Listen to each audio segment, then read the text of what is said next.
श्रीमद् भगवत गीता हिंदुओं के पवित्रतम ग्रंथों में से एक है। महाभारत के अनुसार कुरुक्षेत्र युद्ध में भगवान श्री कृष्ण ने गीता का संदेश अर्जुन को सुनाया था। यह महाभारत के भीष्म पर्व के अंतर्गत दिया गया एक उपनिषद है। भगवत गीता में एकेश्वरवाद, कर्म योग, ज्ञान योग, भक्ति योग की बहुत सुंदर ढंग से चर्चा हुई है। श्रीमद् भगवत गीता की पृष्ठभूमि महाभारत का दूसरा युद्ध है। जिस प्रकार एक सामान्य मनुष्य अपने जीवन की समस्याओं में उलझकर किंग कर्तव्य विमूढ़ हो जाता है और जीवन की समस्याओं से लड़ने की बजाय उससे भागने का मन बना लेता है, उसी प्रकार अर्जुन, जो महाभारत के महानायक थे, अपने सामने आने वाली समस्याओं से भयभीत होकर जीवन और क्षत्रिय धर्म से निराश हो गए थे। अर्जुन की तरह ही हम सभी कभी कभी अनिश्चय की स्थिति में या तो हताश हो जाते हैं और या फिर अपनी समस्याओं से विचलित होकर भाग खड़े होते हैं। भारतवर्ष के ऋषियों ने गहन विचार के पश्चात जिस ज्ञान को आत्मसात किया उसे उन्होंने वेदों का नाम दिया। इन्हीं वेदों का अंतिम भाग उपनिषद कहलाता है। मानव जीवन की विशेषता मानवता को बौद्धिक शक्ति देना है और उपनिषदों में निहित ज्ञान मानव की बौद्धिकता की उच्चतम अवस्था तो है ही, अपितु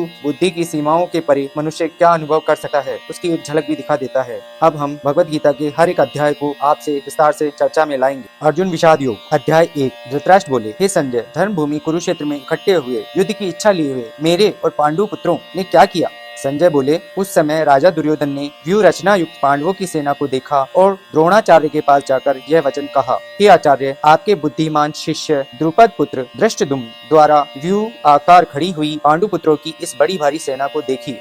इस सेना में बड़े बड़े धनुषों वाले तथा युद्ध में भीम और अर्जुन के समान शूरवीर, सात्यकी और विराट तथा महारथी राजा द्रुपद, धृष्टकेतु और चेकिस्तान तथा बलवान काशीराज, पुरुजित, कुंतीभोज और मनुष्यों में श्रेष्ठ शव्य, पराक्रमी युधामन्यु तथा बलवान उत्तम मौजा, सुभद्रा पुत्र अभिमन्यु एवं द्रौपदी के 5 पुत्र, ये सभी महारथी हैं। हे ब्राह्मण श्रेष्ठ, अपने पक्ष में जो भी प्रधान हैं उनको आप समझ लीजिए। आपकी जानकारी के लिए मेरी सेना के जो सेनापति हैं उनको बतलाता हूँ। आप द्रोणाचार्य और पितामह भीष्म तथा कर्ण और संग्राम विजयी कृपाचार्य तथा वैसे ही अश्वत्थामा, विकर्ण और सोमदत्त के पुत्र भूरिश्रवा हैं और भी मेरे लिए जीवन की आशा त्याग देने वाले बहुत से शूरवीर अनेक प्रकार के शस्त्र अस्त्रों से सुसज्जित और सबके सब युद्ध में चतुर हैं। भीष्म पितामह द्वारा रक्षित हमारी वह सेना सब प्रकार से अजय है और भीम द्वारा रक्षित इन लोगों की यह सेना जीतने में सुगम है। इसलिए सब मोर्चों पर अपनी अपनी जगह स्थिर रहते हुए आप लोग सभी निसंदेह भीष्म पितामह की ही सब ओर से रक्षा करें। कौरवों में वृद्ध बड़े प्रतापी पितामह भीष्म ने उस दुर्योधन के हृदय में हर्ष उत्पन्न करते हुए उच्च स्वर से सिंह की दहाड़ के समान गरजकर शंख बजाया। इसके पश्चात शंख और नगाड़े तथा ढोल, मृदंग और नरसिंगे आदि बाजे एक साथ ही बज उठे। उनका वह शब्द बड़ा भयंकर हुआ। इसके बाद में सफेद घोड़ों से युक्त उत्तम रथ में बैठे हुए श्री कृष्ण महाराज और अर्जुन ने भी अलौकिक शंख बजाए। श्री कृष्ण महाराज ने पांचजन्य नामक, अर्जुन ने देवदत्त नामक और भयानक कर्म वाले भीमसेन ने पौंड नामक महाशंख बजाया। कुंती पुत्र राजा युधिष्ठिर ने अनंत विजय नामक और नकुल तथा सहदेव ने सुघोष और मणिपुष्पक नामक शंख बजाए। श्रेष्ठ धनुष वाले काशीराज और महारथी शिखंडी एवं धृष्टद्युम्न तथा राजा विराट और अजय सात्यकी, राजा द्रुपद एवं द्रौपदी के 5 पुत्र और बड़ी भुजा वाले सुभद्रा पुत्र अभिमन्यु, इन सभी ने हे राजन सब ओर से अलग अलग शंख बजाए और उस भयानक शब्द ने आकाश और पृथ्वी को भी गुंजाते हुए धृतराष्ट्र के पुत्रों और दूसरे पक्ष वालों के हृदय विदीर्ण कर दिए। हे राजन, इसके बाद कपिध्वज अर्जुन ने मोर्चा बांधकर डटे हुए धृतराष्ट्र संबंधियों को देखकर उस शस्त्र चलने की तैयारी के समय धनुष उठाकर ऋषिकेश श्री कृष्ण महाराज से यह वचन कहा, हे अच्युत, मेरे रथ को दोनों सेनाओं के बीच में खड़ा कीजिए और जब तक कि मैं यह युद्ध क्षेत्र में डटे हुए अभिलाषी इन विपक्षी योद्धाओं को भली प्रकार न देख लूं, तब तक इस युद्ध को मेरे साथ रहकर खड़े होकर देखिए। दुर्बुद्धि दुर्योधन का युद्ध में हित चाहने वाले जो ये राजा लोग इस सेना में आए हैं, इन युद्ध करने वालों को मैं देखूंगा। संजय बोले, हे धृतराष्ट्र, अर्जुन द्वारा कहे अनुसार महाराजा श्री कृष्ण चंद्र ने दोनों सेनाओं के बीच में भीष्म और द्रोणाचार्य के सामने तथा संपूर्ण राजाओं के सामने उत्तम रथ को खड़ा कर इस प्रकार कहा कि हे पार्थ, युद्ध के लिए जुटे हुए इन कौरवों को देखो। इसके बाद पृथा पुत्र अर्जुन ने उन दोनों ही सेनाओं में स्थित ताऊ चाचों को, दादा परदादाओं को, गुरुओं को, मामाओं को, भाइयों को, पुत्रों को, पौत्रों को तथा मित्रों को, ससुरों को और सुवृद्धों को भी देखा। उन उपस्थित संपूर्ण बंधुओं को देखकर वे कुंती पुत्र अर्जुन अत्यंत करुणा से युक्त होकर शोक करते हुए वचन बोले, हे कृष्ण, युद्ध क्षेत्र में डटे हुए युद्ध के अभिलाषी इस सज्जन समुदाय को देखकर मेरे अंग शिथिल हुए जा रहे हैं और मुख सूखा जा रहा है तथा मेरे शरीर में कंप और रोमांच हो रहा है। हाथ से गांडीव धनुष गिर रहा है और त्वचा भी बहुत जल रही है तथा मेरा मन भ्रमित सा हो रहा है, इसलिए मैं खड़ा रहने में भी समर्थ नहीं हूँ। हे केशव, मैं लक्षणों को भी विपरीत ही देख रहा हूँ तथा युद्ध में सज्जन समुदाय को मारकर कल्याण भी नहीं देखता। हे कृष्ण, मैं न तो विजय चाहता हूँ और न ही राज्य तथा सुखों को ही। हे गोविंद, हमें ऐसे राज्य से क्या प्रयोजन है तथा ऐसे भोगों से और जीवन से क्या लाभ है। हमें जिनके लिए राज्य, भोग और सुख आदि अभिष्ट हैं, वे ही ये सब धन और जीवन की आशा को त्याग कर युद्ध में खड़े हैं। गुरुजन, ताऊ चाचे, लड़के और उसी प्रकार दादे, मामे, ससुर, पौत्र, साले तथा और भी संबंधी लोग हैं। हे मधुसूदन, मुझे मारने पर ही अथवा तीनों लोगों के राज्य के लिए ही मैं इन सबको मारना नहीं चाहता, फिर पृथ्वी के लिए तो कहना ही क्या। हे जनार्दन, धृतराष्ट्र के पुत्रों को मारकर हमें क्या प्रसन्नता होगी, इन आतताइयों को मारकर तो हमें पाप ही लगेगा। इसलिए हे माधव, अपने ही बांधव धृतराष्ट्र के पुत्रों को मारने के लिए हम योग्य नहीं हैं, क्योंकि अपने ही कुटुंब को मारकर हम कैसे सुखी रहेंगे। यद्यपि लोभ से भ्रष्टचित्त हुए ये लोग कुल के नाश से उत्पन्न दोष को और मित्रों से विरोध करने में पाप को नहीं देखते, तो भी हे जनार्दन, कुल के नाश से उत्पन्न दोष को जानने वाले हम लोगों को इस पाप से हटने के लिए क्यों नहीं विचार करना चाहिए। कुल के नाश से सनातन कुल धर्म नष्ट हो जाते हैं तथा धर्म का नाश हो जाने पर संपूर्ण कुल में पाप भी बहुत फैल जाता है। हे कृष्ण, पाप के अधिक बढ़ जाने से कुल की स्त्रियां अत्यंत दूषित हो जाती है और हे वाष्णेय, स्त्रियों के दूषित हो जाने पर वर्ण संकर उत्पन्न होता है। वर्ण संकर कुल घातियों और कुल को नरक में ले जाने के लिए ही होता है। लुप्त हुई पिंड और जल की क्रिया वाले अर्थात श्राद्ध और तर्पण से वंचित इनके पितर लोग भी अधोगति को प्राप्त कर लेते हैं। इन वर्ण संकर कारक दोषों से कुल घातियों के सनातन कुल धर्म और जाति धर्म नष्ट हो जाते हैं। हे जनार्दन, जिनका कुल धर्म नष्ट हो गया है, ऐसे मनुष्यों का अनिश्चित काल तक नरक में वास होता है, ऐसा हम सुनते आए हैं। हाँ, शोक, हम लोग बुद्धिमान होकर भी महान पाप करने को तैयार हो गए हैं, जो राज्य और सुख के लिए लोभ से स्वजनों को मारने के लिए तैयार हो गए हैं। यदि मुझे शस्त्र रहित एवं सामना न करने वाले को शस्त्र हाथ में लिए हुए धृतराष्ट्र के पुत्र रण में मार डाले तो वह मारना भी मेरे लिए अधिक कल्याणकारी होगा। संजय बोले, रणभूमि में शोक से उद्विग्न मन वाले अर्जुन ने इस बार कहकर बाण सहित धनुष को त्याग कर रथ के पिछले भाग में बैठ गए। संजय ने कहा, अर्जुन को दया से अभिभूत दुखी मन और आंसुओं से भरी आंखों को देखकर श्री कृष्ण ने वचन कहे। भगवान ने कहा, मेरे प्रिय अर्जुन, संकट की इस घड़ी में यह भ्रम तुम पर कैसे हावी हो गया है। यह एक सम्मानित व्यक्ति को शोभा नहीं देता, यह ऊंचे लोगों की ओर नहीं बल्कि अपमान की ओर ले जाता है। हे पार्थ, तुम्हें इस मर्दानगी के आगे झुकना शोभा नहीं देता। हृदय की इस शुद्ध दुर्बलता को त्याग दो और उठो, हे शत्रुओं को पराजित कर दो। अर्जुन ने कहा, हे मधुसूदन, हे शत्रुओं के विनाशक, मैं युद्ध में भीष्म और द्रोणाचार्य जैसे पुरुषों प्रति कैसे चला सका हूँ, जो मेरी पूजा के योग्य है। इन महान बुजुर्गों जो मेरे शिक्षक हैं, उनको मारकर जीवन का आनंद लेने की तुलना में इस दुनिया में भीख मांगकर जीना बेहतर होगा। यदि हम उन्हें मार डालें तो जो धन और सुख हम भोग रहे हैं वे रक्त से कलंकित हो जाएंगे। हम यह भी नहीं जानते कि इस युद्ध का कौन सा परिणाम हमारे लिए बेहतर है, उन्हें जीतना या तो उनके द्वारा जीतना। उन्हें मारने के बाद भी हमें जीने की इच्छा नहीं होगी, फिर भी उन्होंने धृतराष्ट्र के पुत्रों का पक्ष ले लिया है और अब युद्ध के मैदान में हमारे सामने खड़े हैं। मैं अपने कर्तव्य के विषय में असमंजस में हूँ और चिंता तथा निराशा से घिरा हुआ हूँ। मैं आपका शिष्य हूँ और आपके प्रति समर्पित हूँ। कृपया मुझे निश्चित रूप से निर्देश दें कि मेरे लिए सबसे अच्छा क्या है। मुझे इस पीड़ा को दूर करने का कोई उपाय नहीं मिल रहा है जो मेरी इंद्रियों को सुखा रही है। भले ही मैं पृथ्वी पर एक समृद्ध और बेजोड़ राज्य जीत लूं या दिव्य देवताओं की तरह संप्रभुता हासिल कर लूं, फिर भी मैं इस दुख को दूर करने में असमर्थ होऊंगा।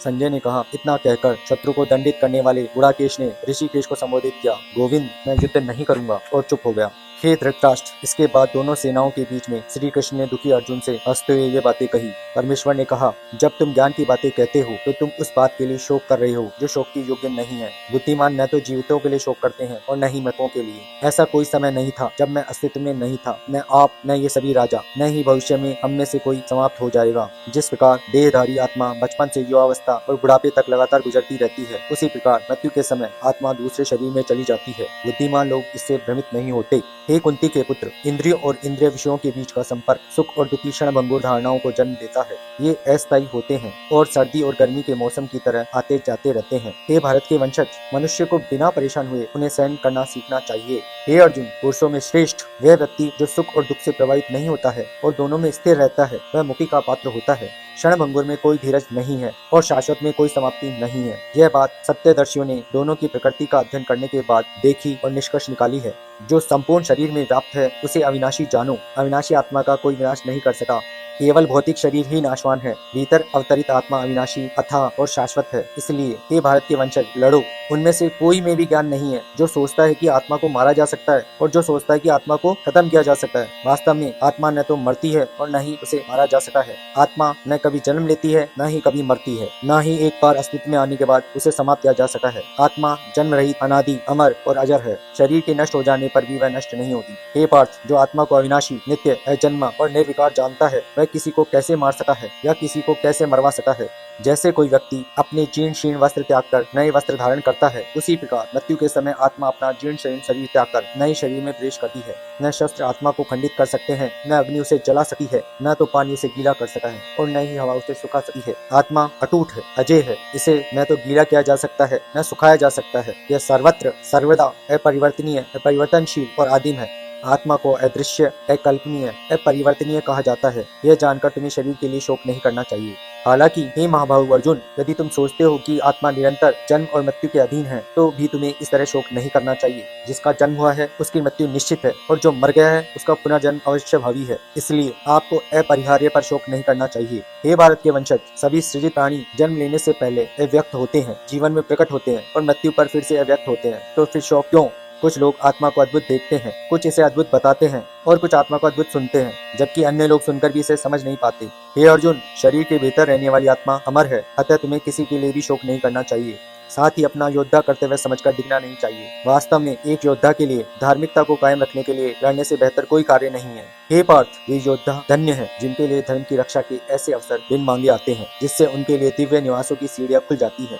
तथापि यदि तुम अपने सामाजिक कर्तव्य तथा प्रतिष्ठा को त्याग कर इस धर्म युद्ध को लड़ने से इनकार करोगे, तो तुम्हें अवश्य ही पाप लगेगा। लोग तुम्हें कायर और भगोड़ा कहेंगे। एक सम्मानित व्यक्ति के लिए बदनामी मौत से भी बदतर है। जो महान सेनापति आपका आदर करते हैं, वे सोचेंगे कि आप डर के कारण युद्ध के मैदान से भाग गए हैं और इस प्रकार वे आपके प्रति अपना सम्मान खो देंगे। आपके शत्रु आपके पराक्रम की निंदा करते हुए निर्दयी शब्दों से आपको बदनाम और अपमानित करेंगे। अफसोस, इससे ज्यादा दर्दनाक क्या हो सकता है। यदि तुम युद्ध करते हो तो या तो तुम युद्ध के मैदान में मारे जाओगे और या दिव्य लोक में जाओगे, या तुम विजय प्राप्त करोगे और पृथ्वी पर राज्य का आनंद उठाओगे। इसलिए हे कुंती पुत्र, दृढ़ निश्चय के साथ उठो और युद्ध के लिए तैयार हो जाओ। सुख दुख, हानि लाभ, जय पराजय को समान समझकर कर्तव्य पालन के लिए लड़ो। इस प्रकार अपनी जिम्मेदारी पूरी करने में आपको कभी पाप नहीं लगेगा। अब तक मैंने आपको सांख्य योग या आत्मा की प्रकृति के संबंध में विश्लेषणात्मक ज्ञान समझाया है। अब सुनो हे पार्थ, मैं बुद्धि योग या बुद्धि के योग को कैसे प्रकट करता हूँ। जब आप ऐसी समझ से काम करेंगे तो कर्म बंधन से मुक्त हो जाएंगे। चेतना की इस अवस्था में कार्य करने से कोई हानि या प्रतिकूल परिणाम नहीं होता और थोड़ा सा प्रयास भी बड़े खतरे से बच जाता है। हे कौरवों के वंशज, इस मार्ग पर चलने वालों की बुद्धि दृढ़ है और उनका लक्ष्य एक और है, परंतु जो लोग दृढ़ निश्चयी होते हैं उनकी बुद्धि अनेक शाखाओं वाली होती है। सीमित समझ वाले लोग वेदों के फूलों से आकर्षित हो जाते हैं, जो दिव्य निवासों में उन्नति के लिए आडंबर पूर्ण अनुष्ठानों की वकालत करते हैं और मानते हैं कि उनमें कोई उच्च सिद्धांत वर्णित नहीं है। वे वेदों के केवल उन्हीं अंशों का महिमा मंडन करते हैं जो उनकी इंद्रियों को प्रसन्न करते हैं और उच्च जन्म, ऐश्वर्य, कामुक आनंद और स्वर्गीय ग्रहों में उन्नति प्राप्त करने के लिए आडंबर पूर्ण अनुष्ठान करते हैं। उनका मन सांसारिक सुखों से गहराइयों से जुड़ा होता है और उनकी बुद्धि ऐसी चीजों से भ्रमित है। वे भगवान के मार्ग पर सफलता के लिए दृढ़ संकल्प रखने में असमर्थ है। हे अर्जुन, वेद भौतिक प्रकृति के तीनों गुणों से संबंधित हैं। तीन गुणों से ऊपर उठकर शुद्ध आध्यात्मिक चेतना की स्थिति तक पहुँचे। अपने आप को द्वंद्वों से मुक्त करके सत्य में सदैव स्थिर रहें और भौतिक लाभ और सुरक्षा की चिंता किए बिना स्वयं में स्थित रहें। पानी के एक छोटे से कुएं से जो भी उद्देश्य पूरा होता है, वह स्वाभाविक रूप से एक बड़ी झील से सभी प्रकार से पूरा हो जाता है। इसी प्रकार जो परम सत्य को जान लेता है, वह सभी वेदों के उद्देश्य को पूरा कर लेता है। आपको अपने निर्धारित कर्तव्यों का पालन करने का अधिकार है, लेकिन आप अपने कार्यों के फल के हकदार नहीं हैं। कभी भी अपने आप को अपनी गतिविधियों के परिणामों का कारण न समझे और न ही निष्क्रियता में आसक्त रहें। हे अर्जुन, सफलता और विफलता की आसक्ति को त्याग कर अपने कर्तव्य के पालन में दृढ़ रहो। ऐसी समता को योग कहते हैं। हे अर्जुन, दिव्य ज्ञान और अंतर्दृष्टि की शरण लो और पुरस्कार चाहने वाले कार्यों को त्याग दो, जो निश्चित रूप से दिव्य ज्ञान में स्थापित बुद्धि से किए गए कार्यों से हीन है। कृपण वे हैं जो अपने कर्मों का फल भोगना चाहते हैं। जो व्यक्ति आसक्ति के बिना विवेक पूर्वक कर्म विज्ञान का अभ्यास करता है, वह इसी जीवन में अच्छे और बुरे दोनों प्रतिक्रियाओं से छुटकारा पा सकता है। इसलिए योग के लिए प्रयास करें, जो कुशलता पूर्वक काम करने की कला है। बुद्धि की समता से संपन्न कर्मों के फल के प्रति आसक्ति को त्याग देते हैं, जो व्यक्ति को जीवन और मृत्यु के चक्र में बांधते हैं। ऐसी चेतना में कार्य करके वे सभी कष्टों से परे की स्थिति प्राप्त कर लेते हैं। जब आपकी बुद्धि मोह माया के दलदल को पार कर जाएगी, तब आपको जो सुना गया है और अभी तक नहीं सुना गया है, उसके प्रति उदासीनता आ जाएगी। जब आपकी बुद्धि वेदों के सकाम खंडों से आकर्षित होना बंद कर देगी और दिव्य चेतना में स्थिर रहेगी, तब आप पूर्ण योग की स्थिति प्राप्त कर लेंगे। अर्जुन ने कहा, हे केशव, जो दिव्य चेतना में स्थित है उसका स्वभाव क्या है? एक प्रबुद्ध व्यक्ति कैसे बात करता है, वह कैसे बैठता है, वह कैसे चलता है? भगवान ने कहा, हे पार्थ, जब कोई मन को पीड़ा देने वाली सभी स्वार्थी इच्छाओं और इंद्रियों की लालसा को त्याग देता है और स्वयं की प्राप्ति में संतुष्ट हो जाता है, तो ऐसे व्यक्ति को अलौकिक रूप से स्थित आ जाता है, जिसका मन दुख के बीच भी शांत रहता है और सुख की लालसा नहीं रखता, और जो मोह, भय और क्रोध से मुक्त है, वही स्थिर बुद्धि वाला ऋषि कहलाता है। जो सभी परिस्थितियों में अनासक्त रहता है और न तो सौभाग्य से प्रसन्न होता है और न ही क्लेश से निराश होता है, वह पूर्ण ज्ञान वाला ऋषि है। जो व्यक्ति इंद्रियों को उनके विषयों में हटाने में सक्षम है, जैसे कछुआ अपने अंगों को अपने खोल में वापस लेता है, वह दिव्य ज्ञान में स्थापित हो जाता है। साधक इंद्रियों को अपने भोग की वस्तुओं से रोकते हैं, लेकिन इंद्रिय वस्तु का स्वाद बना रहता है। हालांकि यह स्वाद भी उन लोगों के लिए समाप्त हो जाता है जो सर्वोच्च को महसूस करते हैं। हे कुंती पुत्र, इंद्रियां इतनी प्रबल और अशांत है कि वे आत्मनियंत्रण का अभ्यास करने वाले विवेक से संपन्न व्यक्ति के मन को भी बलपूर्वक खड़ लेती है। वे पूर्ण ज्ञान में स्थित हैं, जो अपनी इंद्रियों को वश में करते हैं और अपने मन को सदैव मुझ में लीन रखते हैं। इंद्रियों के विषयों का चिंतन करते करते उनमें आसक्ति उत्पन्न हो जाती है, आसक्ति से इच्छा उत्पन्न होती है और इच्छा से क्रोध उत्पन्न होता है। क्रोध से निर्णय की क्षमता धुंधली हो जाती है, जिसके परिणाम स्वरूप स्मृति भ्रांति हो जाती है। जब स्मृति भ्रमित हो जाती है तो बुद्धि नष्ट हो जाती है, और जब बुद्धि नष्ट हो जाती है तो मनुष्य नष्ट हो जाता है। लेकिन जो मनुष्य मन को नियंत्रित करता है और इंद्रियों के विषयों का उपयोग करते हुए भी राग और द्वेष से मुक्त रहता है, वह भगवान की कृपा प्राप्त कर लेता है। दैवीय कृपा से वह शांति मिलती है जिसमें सभी दुख समाप्त हो जाते हैं, और ऐसे शांत मन वाले व्यक्ति की बुद्धि शीघ्र ही ईश्वर में स्थापित हो जाती है। परंतु अनुशासनहीन व्यक्ति, जिसने मन और इंद्रियों को वश में नहीं किया है, न तो दृढ़ बुद्धि रख सका है और न ही ईश्वर पर स्थिर चिंतन कर सका है। जो व्यक्ति कभी मन को ईश्वर के साथ नहीं जोड़ता, उसे शांति नहीं मिलती, और जिसके पास शांति नहीं है, वह कैसे सुखी रह सकेगा?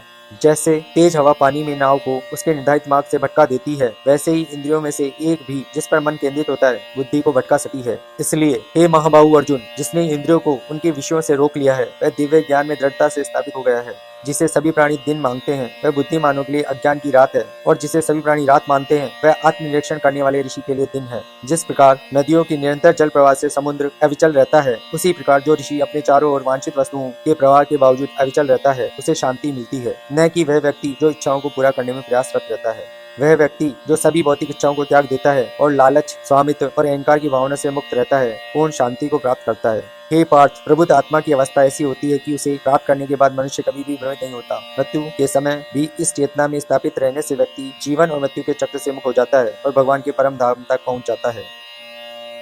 अध्याय 3 कर्मयोग। अर्जुन ने कहा, हे जनार्दन, हे केशव, यदि आप निष्काम कर्म मार्ग की अपेक्षा ज्ञान मार्ग को श्रेष्ठ समझते हैं, तो फिर मुझे भयंकर कर्म में क्यों लगाना चाहते हैं? आप अनेक अर्थ वाले शब्दों से मेरी बुद्धि को मानो मोहित कर रहे हैं। अतः इनमें से मेरे लिए जो एकमात्र श्रेयस्कर हो, उसे कृपा करके निश्चय पूर्वक मुझे बताएं, जिससे मैं उस श्रेय को प्राप्त कर सकूं। श्री भगवान ने कहा, हे निष्पाप अर्जुन, इस संसार में आत्म साक्षात्कार की 2 प्रकार की विधियां पहले भी मेरे द्वारा कही गई है। ज्ञानियों के लिए ज्ञान मार्ग और योगियों के लिए निष्काम कर्म मार्ग नियत है। मनुष्य न तो बिना कर्म किए कर्म बंधनों से मुक्त हो सकता है और न ही कर्मों का त्याग मात्र से सफलता को प्राप्त कर सकता है। कोई भी मनुष्य किसी भी समय में क्षण मात्र भी कर्म के बिना नहीं रह सका है, क्योंकि प्रत्येक मनुष्य प्रकृति से उत्पन्न गुणों द्वारा विवश होकर कर्म करता है। जो मनुष्य कर्म इंद्रियों को वश में करता है, किंतु मन से इंद्रियों के विषयों का चिंतन करता रहता है, ऐसा मूर्ख जीव मिथ्याचारी कहलाता है। हे अर्जुन, जो मनुष्य मन के द्वारा इंद्रियों को वश करने का प्रयत्न करता है और बिना किसी आसक्ति के कर्मयोग का आचरण करता है, वही सभी मनुष्य में अति उत्तम मनुष्य है। हे अर्जुन, तो अपना नियत कर्तव्य कर्म कर, क्योंकि कर्म न करने की अपेक्षा कर्म करना श्रेष्ठ है।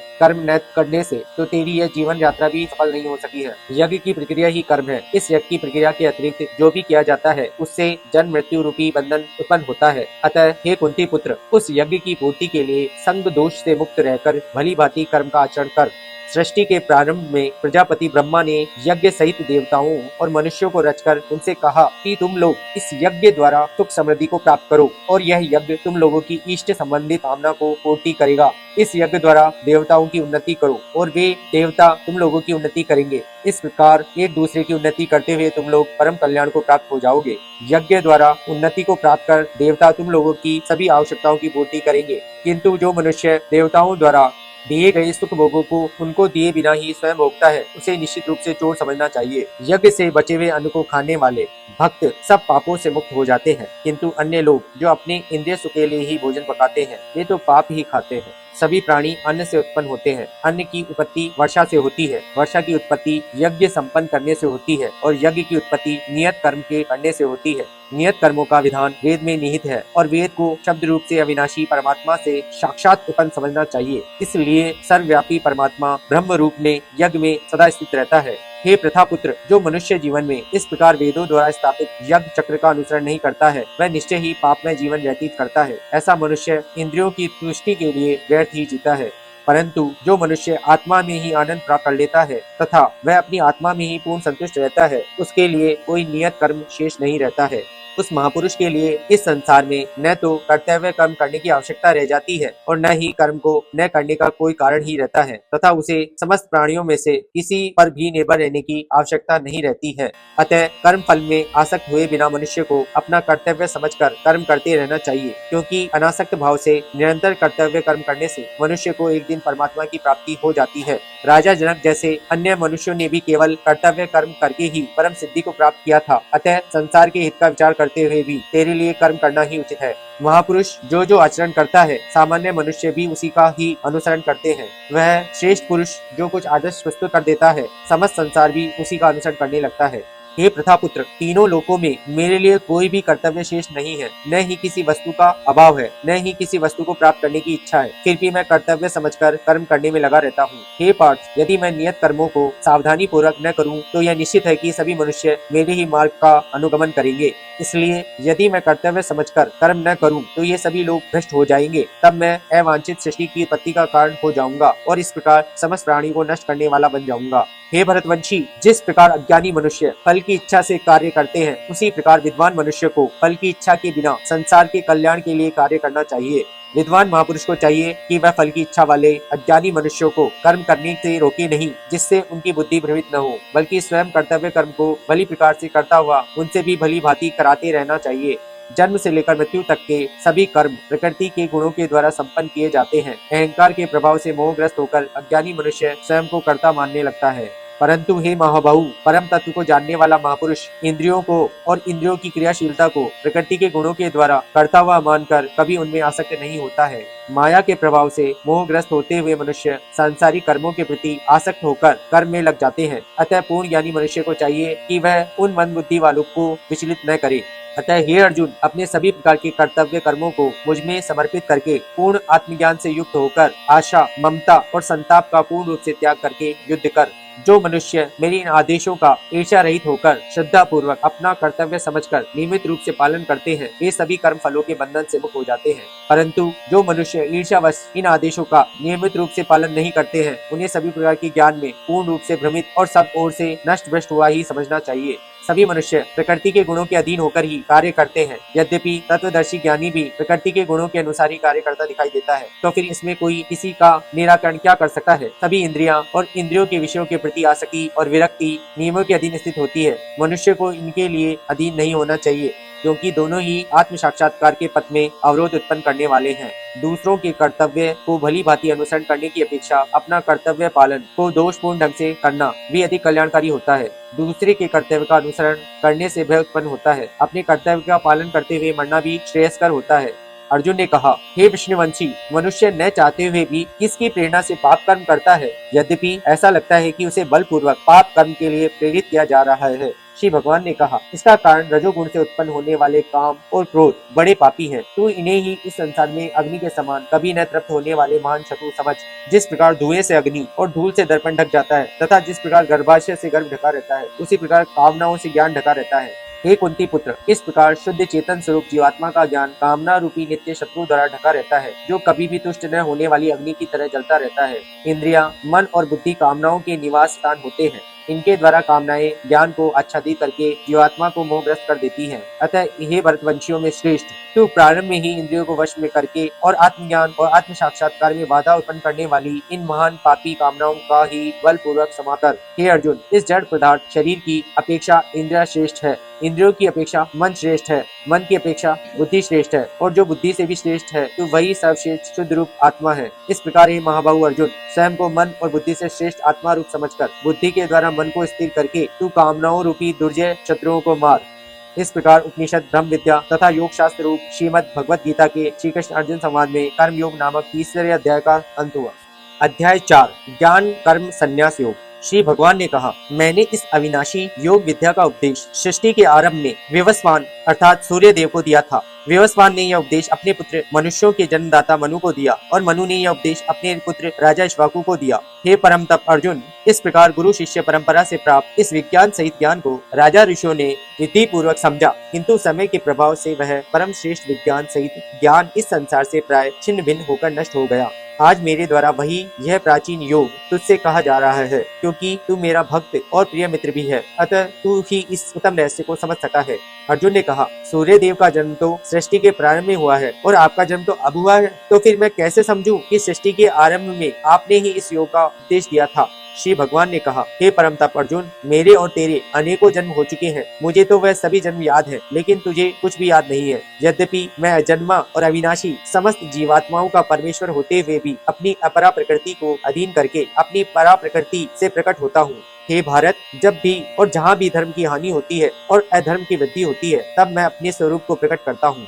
भक्तों का उद्धार करने के लिए, दुष्टों को संपूर्ण विनाश करने के लिए तथा धर्म की फिर से स्थापना करने के लिए मैं प्रत्येक युग में प्रकट होता हूँ। हे अर्जुन, मेरे जन्म और कर्म दिव्य हैं। इस प्रकार जो कोई वास्तविक स्वरूप से मुझे जानता है, वह शरीर को त्याग कर इस संसार में फिर से जन्म को प्राप्त नहीं होता है, बल्कि मुझे अर्थात मेरे सनातन धाम को प्राप्त होता है। आसक्ति, भय तथा क्रोध से सर्वथा मुक्त होकर अनन्य भाव से मेरी शरणागत होकर बहुत से मनुष्य मेरे इस ज्ञान से पवित्र होकर तप द्वारा मुझे अपने भाव से मेरे भाव को प्राप्त कर चुके हैं। हे प्रथापुत्र, जो मनुष्य जिस भाव से मेरी शरण ग्रहण करता है, मैं उसी भाव के अनुरूप उनको फल देता हूँ। प्रत्येक मनुष्य सभी प्रकार से ही मेरे पथ का अनुगमन करते हैं। इस संसार में मनुष्य फल की इच्छा से यज्ञ करते हैं और फल की प्राप्ति के लिए वह देवताओं की पूजा करते हैं। उन मनुष्यों को उन कर्मों का फल इसी संसार में निश्चित रूप से शीघ्र प्राप्त हो जाता है।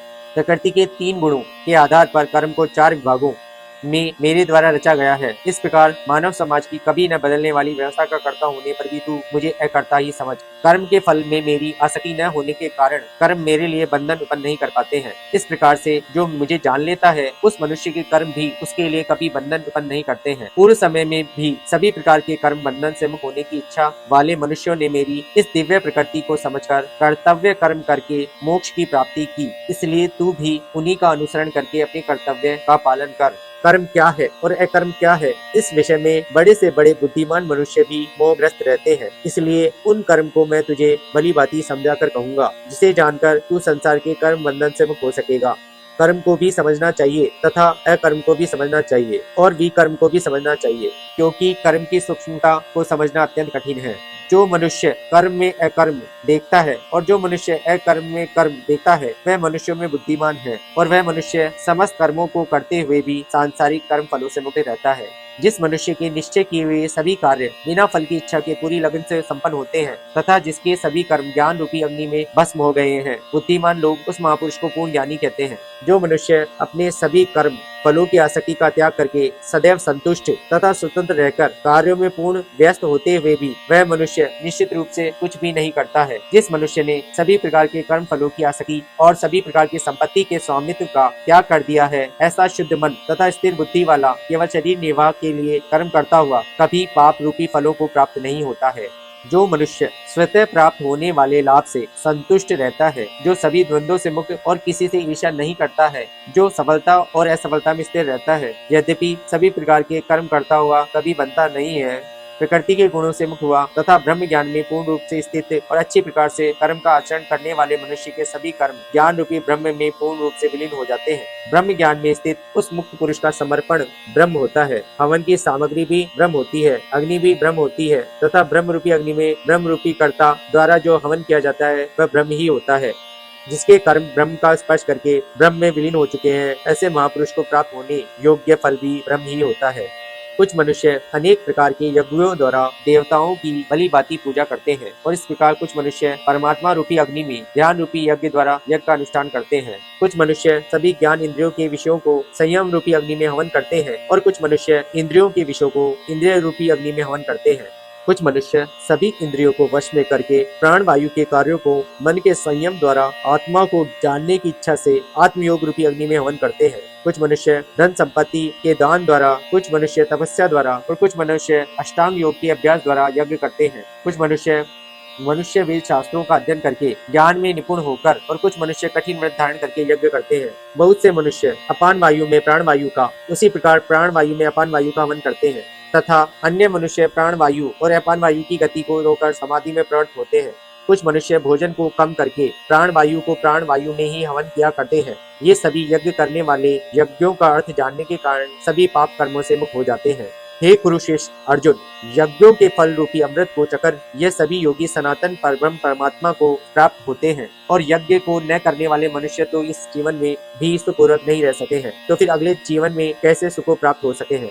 इसी प्रकार और भी अनेकों प्रकार के यज्ञ वेदों की वाणी में विस्तार से कहे गए हैं। इस तरह उन सबको कर्म से उत्पन्न होने वाले जानकर तू कर्म बंधन से हमेशा के लिए मुक्त हो जाएगा। हे परम तप अर्जुन, धन संपदा के द्वारा किए जाने वाले यज्ञ की अपेक्षा ज्ञान यज्ञ अत्यंत श्रेष्ठ है तथा सभी प्रकार के कर्म ब्रह्म ज्ञान में पूर्ण रूप से समाप्त हो जाते हैं। यज्ञों के उस ज्ञान को तू गुरु के पास जाकर समझने का प्रयत्न कर। उनके प्रति पूर्ण रूप से शरणागत होकर सेवा करके विनीत भाव से जिज्ञासा करने पर वे तत्वदर्शी ब्रह्म ज्ञानी महात्मा तुझे उस तत्व का ज्ञान उपदेश करेंगे। हे पांडुपुत्र, उस तत्व ज्ञान को जानकर फिर तू कभी इस प्रकार के मोह को प्राप्त नहीं होगा तथा इस जानकारी के द्वारा आचरण करके तू सभी प्राणियों में अपनी ही आत्मा का प्रसार देखकर मुझ परमात्मा में प्रवेश पा सकेगा। यदि तू सभी पापियों से भी अधिक पाप करने वाला है तो भी तू मेरे ज्ञान रूपी नौका द्वारा निश्चित रूप से सभी प्रकार के पापों से छूटकर संसार रूपी दुख के सागर को पार कर जाएगा।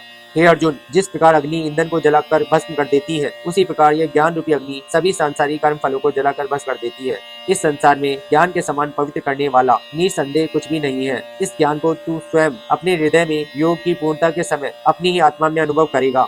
जो मनुष्य पूर्ण श्रद्धावान है और जिसने इंद्रियों को वश में कर लिया है, वही मनुष्य दिव्य ज्ञान को प्राप्त होकर वह तत्क्षण भगवत प्राप्ति रूपी परम शांति को प्राप्त हो जाता है। हे धनंजय, जिस मनुष्य को शास्त्रों का ज्ञान नहीं है, शास्त्रों पर श्रद्धा नहीं है और शास्त्रों को शंका की दृष्टि से देखता है, वह मनुष्य निश्चित रूप से भ्रष्ट हो जाता है। इस प्रकार भ्रष्ट हुआ संशयग्रस्त मनुष्य न तो इस जीवन में और न ही अगले जीवन में सुख को प्राप्त होता है। हे धनंजय, जिस मनुष्य ने अपने समस्त कर्म के फलों का त्याग कर दिया है और जिसके दिव्य ज्ञान द्वारा समस्त संशय मिट गए हैं, ऐसे आत्मपरायण मनुष्य को कर्म कभी नहीं बांधते हैं। अतः हे भरतवंशी अर्जुन, तू अपने हृदय में स्थित इस अज्ञान को उत्पन्न अपने संशय को ज्ञान रूपी शस्त्र से काट और योग में स्थित होकर युद्ध के लिए खड़ा हो जा। इस प्रकार उपनिषद, ब्रह्म विद्या तथा योग शास्त्र रूप श्रीमद् भगवत गीता के श्री कृष्ण अर्जुन संवाद में दिव्य ज्ञान योग नाम का चौथा अध्याय संपूर्ण हुआ।